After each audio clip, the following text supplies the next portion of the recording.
السلام علیکم، میں ہوں غزل. سمینہ صاحبہ ہمارے ساتھ آج موجود ہیں. ان سے ان کی پارٹی کے بارے میں جانتے ہیں. السلام علیکم. وعلیکم السلام. بتائیے اپنی پارٹی کے بارے میں کچھ. جی، میں کنوینر راولپنڈی سٹی عوام پاکستان سے آپ سے مخاطب ہوں. اور آج جو ہمارا یہاں پر ایک گیٹ ٹوگیدر تھا افطار ڈنر کے حساب سے، تو ہمارے جو پارٹی کے کنوینئر ہیں، چیئرمین جو ہیں شاہد خاقان آبادی صاحب، وہ آئے تھے اور ان کی پوری ٹیم تھی یہاں پر. تو خواتین تھیں ہماری کمیونٹی کی، اور دوسرا جو ہماری پی پی لیول کی خواتین تھیں کنوینئر اور سیکٹریز جو تھیں، ان کو ہم نے بلایا ہوا تھا. اسی طرح جینٹس جو تھے ان کے حوالے سے پوری ٹیم تھی، یعنی ایک کیبنٹ جو تھی، کور کمیٹی جو تھی عوام پاکستان کی، وہ یہاں پر آج موجود تھی. اور ماشاءاللہ بہت اچھی گیٹ ٹوگیدر رہی. اس کے بعد میڈیا ٹاک بھی کی شاہد صاحب نے، اور ملک کی صورتحال پہ بڑی گہری جو ہے وہ تشویش کا مظاہرہ کیا، اور جو آج کل سچویشن چل رہی ہے اس میں کیا وے فارورڈ ہونا چاہیے وہ انہوں نے پیش کیا، کہ آئین کی بالادستی ہونی چاہیے اور آئین کی روح سے جو ہے وہ پاکستان کو کس طرح اس مشکل وقت سے جو ہے وہ باہر نکالا جا سکتا ہے.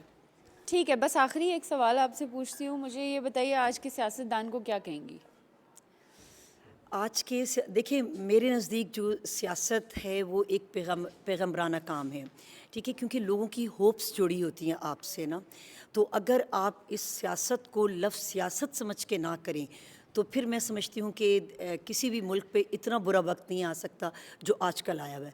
کہ اگر سیاستدان اپنے ذاتی مفادات کو ترجیح دیں اجتماعیت پر، تو پھر جو ہے قوم اور جو عوام ہے ان کی جو ہوپس آپ کے ساتھ ہیں، اور جو ان کا ایک ویژن ہوتا ہے جو وہ اپنی ووٹ کاسٹ کرتے ہیں، اور اس امید کے ساتھ کہ ہم ایسے حکمران کو لائیں گے کہ جو ملک میں آئین کی بالادستی کا نفاذ کرے گا، جو ملک کی معیشت کو جو ہے بہتر بنائے گا، روزگار کو بہتر بنائے گا، مہنگائی کو کم کرے گا، اور جو ٹیکسز کے بوجھ تلے عوام دبی ہوئی ہے اس کو اس سے باہر نکالے گا. تو یہ سیاستدان کی ڈیفینیشن ہونی چاہیے. لیکن سوری ٹو سے کہ آج کے دور میں مجھے ایسا نظر نہیں آ رہا.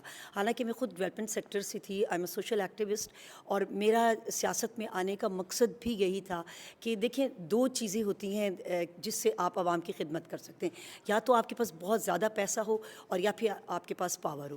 پیسہ میرے پاس جتنے محدود حد تک تھا وہ میں لگا چکی تھی، اور اب پھر میں نے سوچا کہ سیاست میں آؤں کہ جہاں پر آپ کے پاس ایک عوامی طاقت ہوتی ہے، اور آپ اس طاقت کو لے کے عوام کے مسائل، اپنی کمیونٹی کے مسائل جو آپ سے جڑے لوگ ہوتے ہیں ان کو حل کرنے کے قابل ہو سکتے ہیں.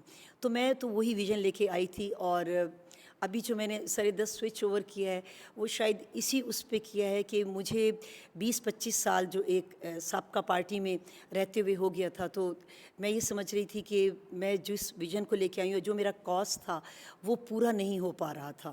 تو پھر اس وجہ سے میں نے جو ہے وہ اس پارٹی کو جو ہے اس کا انتخاب کیا، کیونکہ مجھے اس کا سلوگن بہت اچھا لگا کہ بدلیں گے نظام عوام پاکستان. کیونکہ دیکھیں، اصل خرابی تو سسٹم میں ہوتی ہے. لوگ تو 4 سال کے لیے، 3 سال کے لیے، 5 سال کے لیے آتے ہیں اور چلے جاتے ہیں. سسٹم وہیں کا وہیں رہتا ہے، ڈپارٹمنٹس وہیں کے وہیں ہوتے ہیں. آپ کو سسٹم کو بہتر بنانا ہے. آپ کو وہ فلاز دیکھنے ہیں کہ جہاں پر خرابی ہے، جہاں پہ ہم کام کر کے اس ملک کو اس صورتحال سے باہر نکال سکتے ہیں.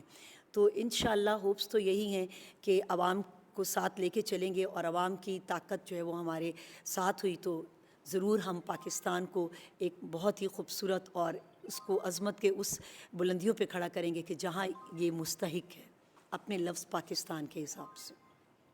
ٹھیک ہے، بہت شکریہ. یہ تھی ہمارے ساتھ سمینہ صاحبہ. نیوز ویژن چینل کے ساتھ غزل کو اجازت دیجیے. اللہ حافظ.